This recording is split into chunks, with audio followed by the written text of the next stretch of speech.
Welcome to my channel God classes. तो बच्चों, आज की जो हमारी लेक्चर है, आज का जो वीडियो है वो परमुटेशन एंड कॉम्बिनेशन को हम कंटिन्यू कर रहे हैं। अब तक जितने भी मैंने 8 लेक्चर अपलोड किए हैं उन सभी में आपको परमुटेशंस के बारे में, फंडामेंटल प्रिंसिपल ऑफ काउंटिंग, इन सब चीज़ों के बारे में डिटेल में बताया। और आप लोगों का जो प्यार और सपोर्ट चैनल को मिल रहा है, आगे भी इसी तरह कंटिन्यू बनाए रखना, अच्छे अच्छे कमेंट्स लिखते रहना। कुछ प्रॉब्लम है तो वो भी आप जरूर शेयर करना, और साथ ही चैनल को सब्सक्राइब जरूर करें, अपने दोस्तों के साथ शेयर भी करें और बेल आइकन को प्रेस करके रखें ताकि हमारी आगे आने वाली वीडियोस भी आप तक पहुंचती रहें। तो आज के इस वीडियो में हम स्टार्ट करते हैं कॉम्बिनेशन के बारे में। अब तक हमने सारा कुछ पढ़ा है परमुटेशंस के बारे में, तो अब हम कॉम्बिनेशन पढ़ते हैं। सबसे जो मेन चीज़ है, सबसे जो बेसिक चीज़ है बच्चों, इसमें आपको ये डिफरेंस समझना है कि परमुटेशन कहाँ लगाना है, कॉम्बिनेशन कहाँ लगाना है। अदरवाइज पूरा लेक्चर खत्म हो जाएगा, पूरी सीरीज खत्म हो जाएगी, आप बेसिक नहीं समझ पाए कि दोनों में डिफरेंस क्या है। तो हमेशा आप कंफ्यूज रहोगे कि यहाँ परमुटेशन लगेगा या कॉम्बिनेशन लगेगा। फार्मूले भी दोनों के सिमिलर से हैं, तो इस चीज़ को आप जरूर समझो। देखो, परमुटेशन के बारे में जब मैंने आपको बताया था, परमुटेशन में क्या था कि अगर आपके पास 3 ऑब्जेक्ट हैं ए बी सी, इन तीनों को आप डिफरेंट तरीके से अरेंज करते हैं। यहाँ पर आप लिखते हैं भाई ए बी सी, या फिर ए सी बी, या बी ए सी और बी सी ए, या आप लिखते हैं सी ए बी या सी बी ए। अब यहाँ पर क्या हो रहा है, जो वर्ड्स बन रहे हैं विद और विदाउट मीनिंग, यहाँ पर जो वर्ड्स बन रहे हैं हर एक वर्ड्स जो है अपना एक अलग वर्ड है। यानी आपके पास यहाँ पर टोटल मिलाकर 6 अलग अलग परमुटेशन बन रहे हैं जिससे आप इनको अरेंज कर सकते हैं। लेकिन जब बात आती है कॉम्बिनेशन की, कॉम्बिनेशन का मतलब होता है सिलेक्शन।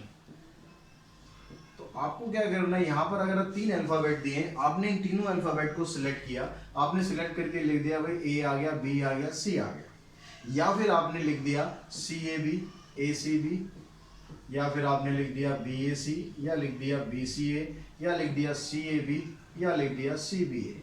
यानी जो आपने ये सब लिखे थे, अगर वो सब आपने कॉम्बिनेशन में भी लिख दिए तो ये सारे आपके पास कोई डिफरेंट अरेंजमेंट नहीं है, यहाँ पर इसको एक ही काउंट किया जाएगा। क्योंकि यहाँ पर मतलब क्या है, कॉम्बिनेशन का मतलब है कि आप सिलेक्शन कर रहे हो। आपने जो सिलेक्शन करना है, जैसे फॉर बिल्कुल सिंपल एग्जांपल समझो, अगर आपको कोई एक टीम बनानी है, मान लो 11 आपको प्लेयर लेने हैं। अब उन 11 प्लेयर में आप मान लो हम इंडियन क्रिकेट टीम की बात करते हैं, आपने विराट कोहली को ले लिया, आपने रोहित शर्मा को ले लिया, आपने बुमराह को ले लिया, आपने रायडू को ले लिया।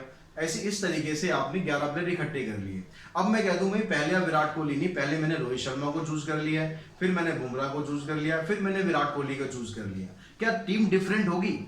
टीम तो वही 11 प्लेयर होंगे ना। आप चाहे विराट कोहली को पहले ले रहे हो या विराट कोहली को 11वें नंबर पे ले रहे हो, जो टीम का जो कॉम्बिनेशन है वो तो एक ही काउंट होगा, 11 तो नहीं काउंट होगा, या जिससे ज्यादा तो नहीं काउंट होगा, टीम तो एक ही बनेगी। तो ऐसे जब आपके पास मान लो ये 3 प्लेयर है, अब इन 3 प्लेयर को आपने चाहे पहले ए ले लिया, फिर बी ले लिया, फिर सी ले लिया, या पहले सी को ले लिया, फिर ए को ले लिया, फिर बी को ले लिया, टीम तो एक ही बनी ना। तो इसका मतलब कॉम्बिनेशन का मतलब होता है कि आपको उसमें से सिलेक्ट करना है, नंबर ऑफ सिलेक्शन, उसको हम बोलते हैं कॉम्बिनेशन। और उसको डिफरेंट तरीके से अरेंज करना, उस जाके अलग अलग चीजें बन जाए, उसको हम बोलते हैं उसका परमुटेशन। तो जो मोटी बात है बच्चों वो ये है कि यहाँ पर ऑर्डर मैटर करता है। ऑर्डर मतलब अगर आपने ए पहले लिखा है, या आपने बी पहले लिखा है, या सी पहले लिखा है, तो उससे क्या हो रहा है, डिफरेंट आपको वर्ड मिल रहा है। तो यहाँ पर ऑर्डर मैटर कर रहा है।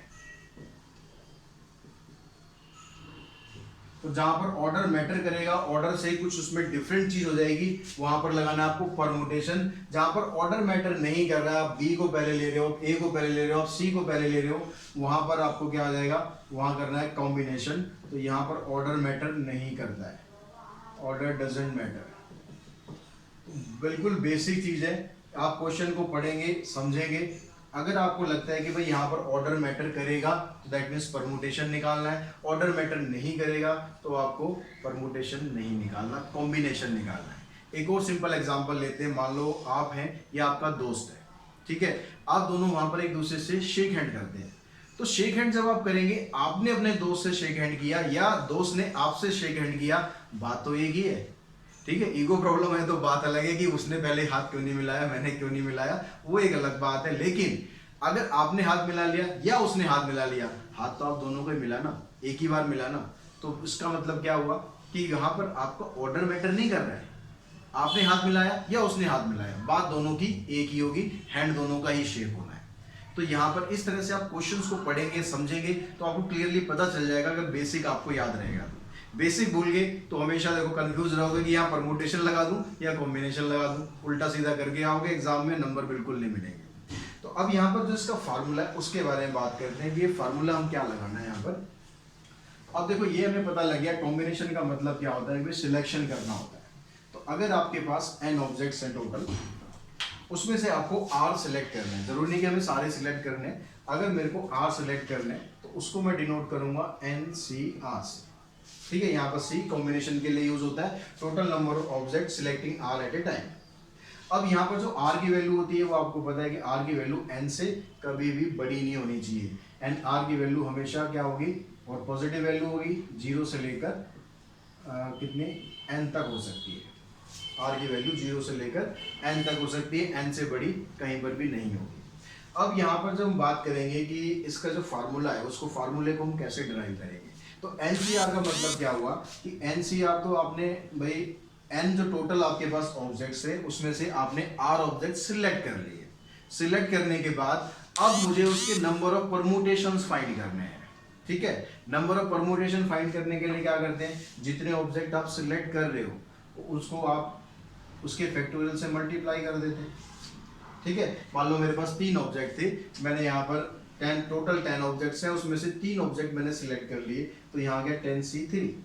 अब मेरे को उनको डिफरेंट तरीके से अरेंज करना है। सिलेक्ट तो मैंने कर लिए, मान लो मैंने सिलेक्ट कर लिया कि मेरे पास जो स्टार्टिंग के 10 अल्फाबेट है उनमें से मैंने ABC 3 सिलेक्ट कर लिए, तो वो क्या हो गया, उसका कॉम्बिनेशन हो गया कि 10 में से 3 आपने सिलेक्ट कर लिए।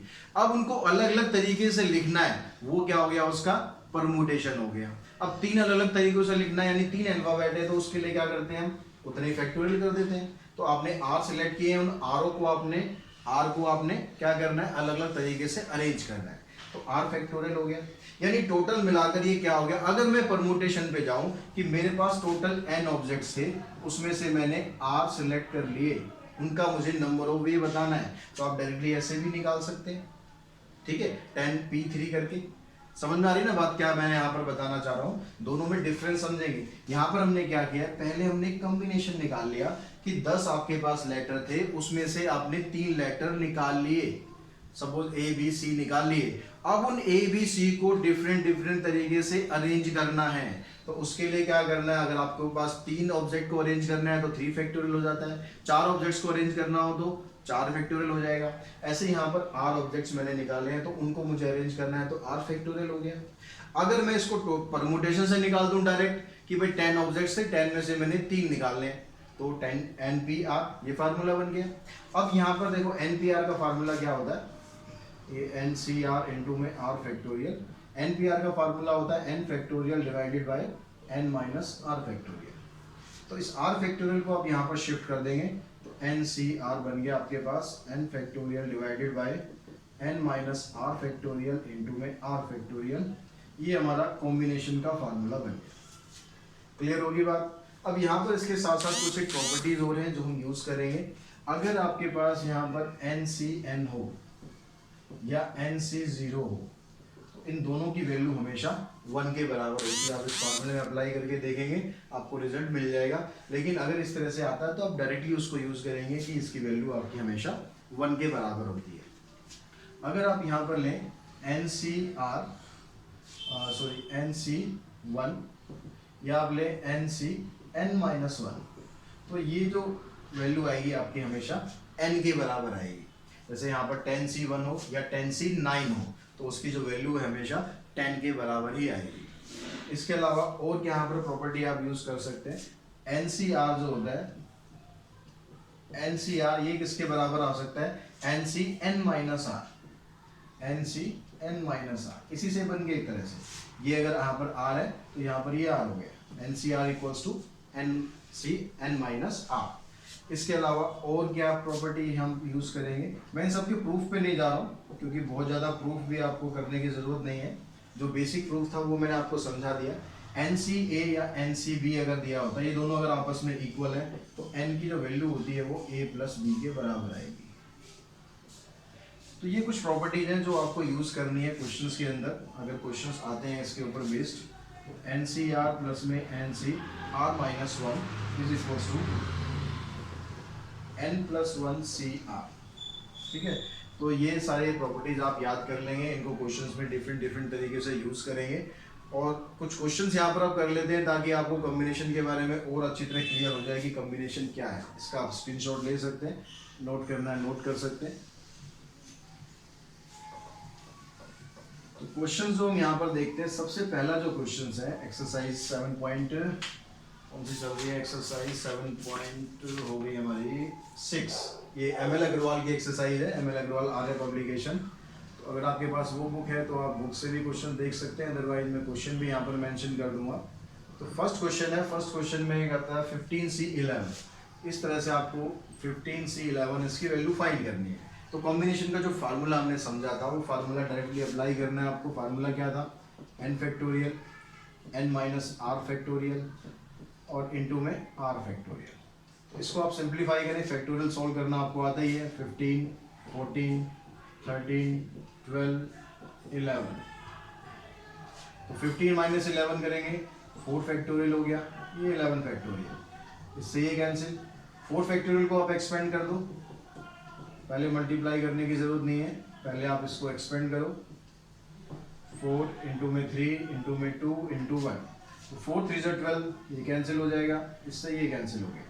अब यहाँ पर देखो आपके पास 13 7 91 हो गई, 91 को 15 से मल्टीप्लाई कर लो, तो 15 1 15, 15 9 135 प्लस 1 136, तो आपका आंसर आ गया 1365। इसी तरह के इसके सेकंड पार्ट और थर्ड पार्ट है, वो भी आप ऐसे ही कर सकते हैं बड़ी इजीली। सेकंड क्वेश्चन पे चलते हैं, कहता है evaluate 2C0 plus 3C1। Question number second में इवेलुएट करना है आपको 2C0 plus 3C1 plus 4C2। अब यहाँ पर देखो 2C0, जीरो यहाँ पर आ गया, जीरो में क्या बताया था, इसकी जो वैल्यू है वो किसके बराबर हो जाएगी, ये 1 के बराबर हो गया।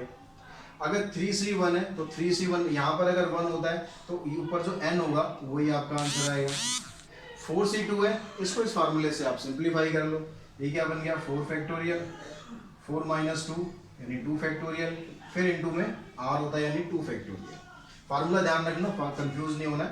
तो 1 प्लस 3 यहाँ पर 4 हो गया, 4 फैक्टोरियल को आप एक्सपेंड कर लो, 4 इंटू में 3 इंटू में 2, तो 2 फैक्टोरियल, 2 इंटू 1, ये कैंसिल, इससे ये कैंसिल, यहाँ पर आ गया 6, तो 4 प्लस 6 यानी आ गया 10 के बराबर। इसी तरह से इसका भी सेकंड पार्ट है, वो भी आप इजीली कर सकते हैं।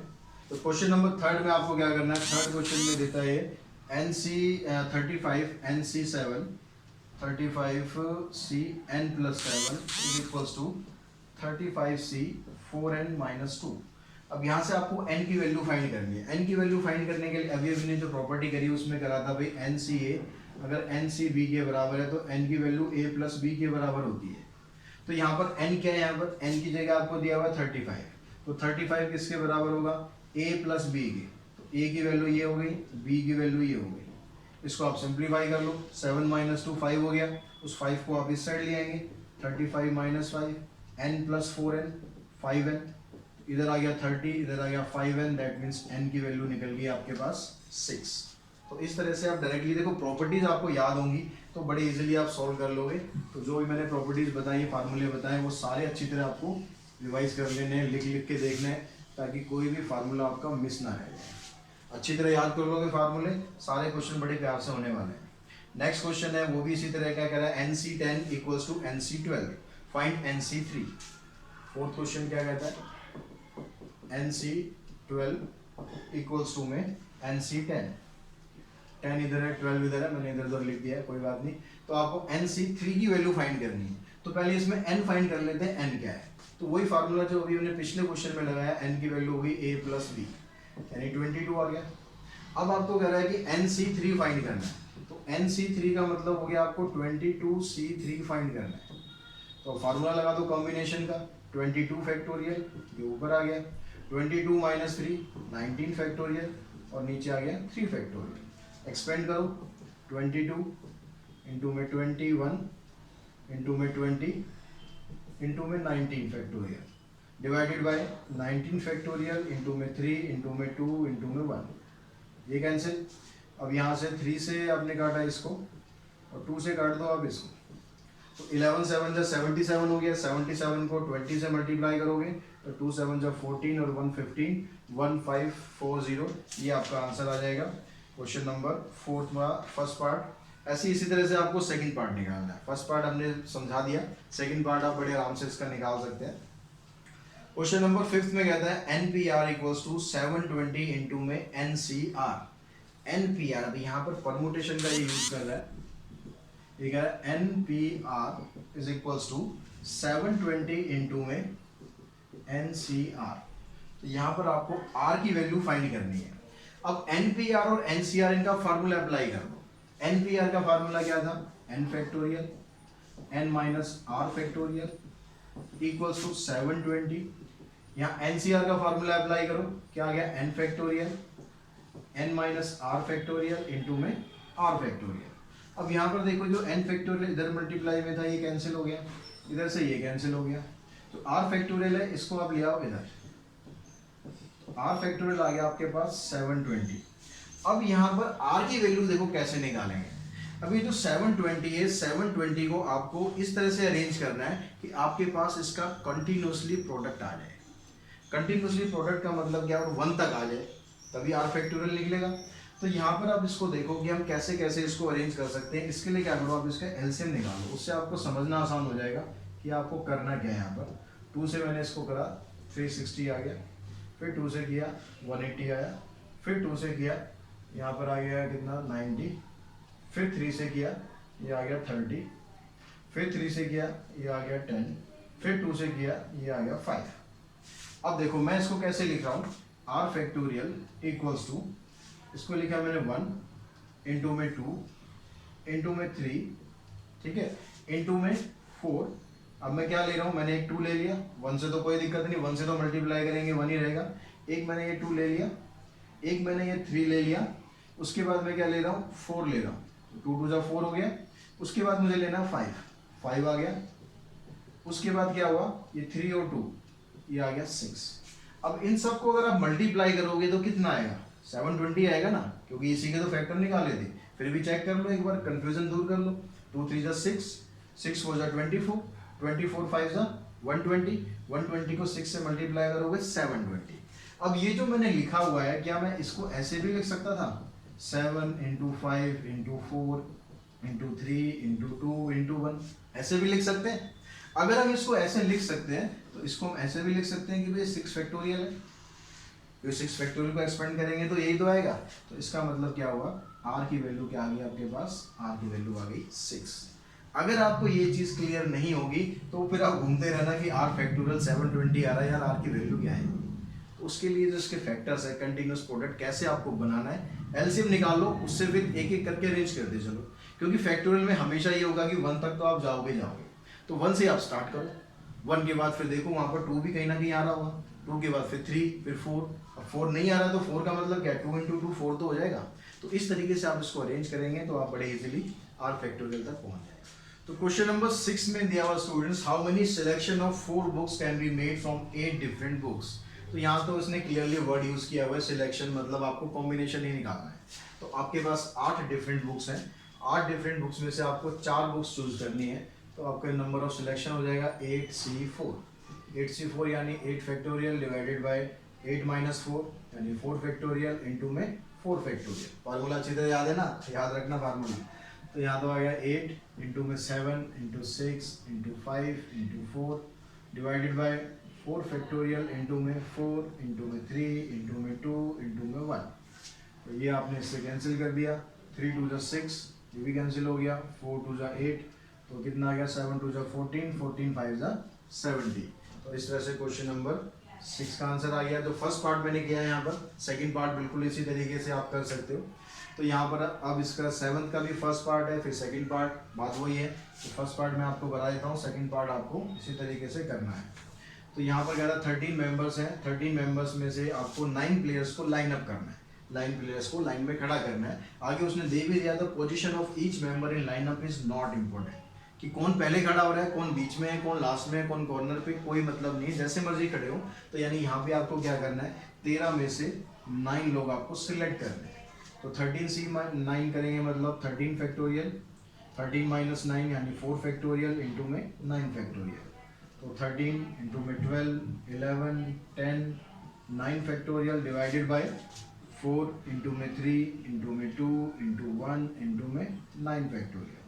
ये कैंसिल हो गया, 4 3 ज़ा 12, ये कैंसिल, 2 से आप इसको कैंसिल कर दो, मल्टीप्लाई करो, 11 5 ज़ा 55, 55 को 13 से मल्टीप्लाई करेंगे, 13 5 ज़ा 65, 65 और 6 65 और 6 71, तो आंसर आ गया आपका 715। तो बच्चों इस क्वेश्चन में देखते हैं, इस क्वेश्चन में क्या कहते हैं, how many ways can a student choose a programme of 5 courses if 9 courses are available and 2 courses are compulsory for each student. अब क्या करना है, यहाँ पर स्टूडेंट को एक 5 कोर्स चूज करने हैं, उसके पास टोटल 9 कोर्सेज अवेलेबल हैं, लेकिन यहाँ पर आपको एक कंडीशन दे दी है कि 2 कोर्सेज तो कंपल्सरी हैं, वो तो आपको लेने ही लेने पड़ेंगे। जैसे अगर आपने 10th क्लास की थी तो 10th क्लास में क्या बोला गया होगा कि भाई 2 लैंग्वेज तो कंपल्सरी है, वो तो आपको पास करनी है। तो किसी ने इंग्लिश हिंदी ली होगी, किसी ने इंग्लिश संस्कृत ली होगी, किसी ने उर्दू संस्कृत ली होगी, डिपेंड करता है कि आप कौन से रीजन से वहाँ पर कौन सी लैंग्वेज अवेलेबल है। लेकिन 2 लैंग्वेज वहाँ पर कंपल्सरी जरूर है 10th क्लास में। तो यहाँ पर इसका मतलब क्या हो गया कि जो कंपल्सरी सब्जेक्ट है भाई वो तो आपको लेने ही लेने हैं, उसमें तो कोई चॉइस ही नहीं है। तो टोटल जो 9 कोर्सेज अवेलेबल थे उसमें से 2 कंपल्सरी कोर्सेज आपने ले लिए, ठीक है। उसके लिए क्या करना है, 2 कोर्सेज हैं, वो दोनों के दोनों कंपल्सरी कोर्सेज आपने ले लिए, वहाँ तो आपके पास कोई चॉइस नहीं है। अब क्या करना है आपको, इनटू मतलब और आपको आगे भी सब्जेक्ट लेने हैं, खाली यहाँ तक नहीं छोड़ना है। अब क्या करेंगे, आपके पास जो 9 कोर्सेज थे उसमें से जो 2 कंपल्सरी कोर्सेज थे तो वो तो आपने ले लिए, वो तो मजबूरी है, लेने ही पड़ेंगे। अब कितने कोर्स बच गए आपके पास, 7 कोर्स बच गए। उन 7 में से अब आपको कितने कोर्स और लेने हैं, आपके पास टोटल 5 कोर्स होने चाहिए, 2 तो आपके पास ऑलरेडी आ चुके कंपल्सरी कोर्सेज, बाकी बच गए 3 कोर्सेज जो आपकी चॉइस से होंगे, तो 7C3। तो इसको आप सिंप्लीफाई कर देंगे, यहाँ से आपके पास टोटल नंबर ऑफ कॉम्बिनेशन आ जाएगा। अब यहाँ कॉम्बिनेशन क्यों लगाया है, ये चीज़ भी ध्यान से समझ लो। यहाँ लिखा तो कहेंगे ना कि आपने यहाँ पर कॉम्बिनेशन लगाना है, परमुटेशन लगाना है, लेकिन एक चीज़ यहाँ पर आपको समझ में आ रही होगी कि आपको कोर्स यहाँ पर सिलेक्ट करने हैं। अगर आपने जैसे कंपल्सरी कोर्सेज की मैं बात करूं, आपने इंग्लिश हिंदी सिलेक्ट किया या हिंदी इंग्लिश सिलेक्ट किया, बात तो एक ही है ना, दोनों कोर्स तो आपको लेने लेने। अगर मैं बाकी कोर्सेज की बात करूं, सपोज आपने मैथ्स लिया, साइंस लिया, सोशल साइंस लिया, तो आपने अगर सोशल साइंस लिया, साइंस लिया या मैथ्स लिया, या आपने साइंस लिया या मैथ्स लिया, सोशल साइंस लिया, कैसे भी घुमा फिरा लो, बात तो एक ही है, वो 3 कोर्सेज हैं। तो इसका मतलब क्या है, यहाँ पर कॉम्बिनेशन यूज करना है। मल्टीप्लाई क्यों किया है, क्योंकि जब तक एक केस पूरा कंप्लीट ना हो जाए, यानी आपको ये भी लेना है और ये भी लेना है, जब और एंड की कंडीशन होती है तो क्या करते हैं, वहां पर मल्टीप्लाई करते हैं। दूसरी चीज हमेशा यहाँ पर कॉम्बिनेशन में एक चीज और होगी कि जो भी आपके पास टोटल कोर्सेज है या टोटल n है, वो हमेशा ऊपर आ जाएगा। टोटल 9 कोर्सेज थे, 2 कोर्सेज यहाँ आ गए, 7 कोर्सेज यहाँ आ गए, जितने आपको सिलेक्ट करने हैं वो हमेशा नीचे आ जाएगा। कितने सिलेक्ट करने थे, 5 कोर्स सिलेक्ट करने थे, 5 कोर्स आपके यहाँ पर आ गए। इसको आप सिंप्लीफाई कर देंगे, आपका आंसर आ जाएगा। जब आप सेकंड पार्ट की बात करते हैं, यहाँ पर अगर आपको कमेटी बनानी है जिसमें 3 गर्ल्स होनी चाहिए और 2 बॉयज होने चाहिए, सिलेक्ट कैसे करना है, 7 गर्ल्स हैं, उसमें से 3 गर्ल्स सिलेक्ट करनी है। अब यहाँ भी क्या हो रहा है, सिलेक्शन हो रहा है। सिलेक्शन का मतलब 7 गर्ल्स है, उसमें से आपको 3 गर्ल्स सिलेक्ट करनी है। फिर क्या करना है, आपको 2 बॉय सिलेक्ट करने हैं, कितने में से, 5 बॉयज में से। अब यहाँ भी क्या होगा, सिलेक्शन ही तो हो रहा है ना, आप पहले गर्ल को लो, दूसरी गर्ल को लो या तीसरी गर्ल को लो, बात तो कमेटी तो बननी है। तो यहाँ पर भी आप इसको सिलेक्शन कर दिया। टोटल हमारे पास कितने, 12 लोग थे, 12 आ गए ऊपर। कितने सिलेक्ट करने थे, 5 सिलेक्ट करने थे कमेटी में, 5 नीचे आ गए। इन दोनों का आप कॉम्बिनेशन को सॉल्व कर दो, मल्टीप्लाई कर दो, उससे आपका आंसर आ जाएगा। तो आज के इस वीडियो में हम यहीं तक क्वेश्चंस करते हैं। कुछ और क्वेश्चंस हैं इसके, थोड़ी और वैरायटी क्वेश्चंस की हम करेंगे इसके नेक्स्ट लेक्चर में, नहीं तो ये वीडियो बहुत लंबा हो जाएगा, नींद ना आ जाए आप लोगों को। तो उसको हम नेक्स्ट वीडियो में करते हैं। तब तक के लिए आप सभी का बहुत बहुत धन्यवाद। वीडियोस देखते रहें, शेयर करते रहें, एंजॉय करते रहें। Thanks to all.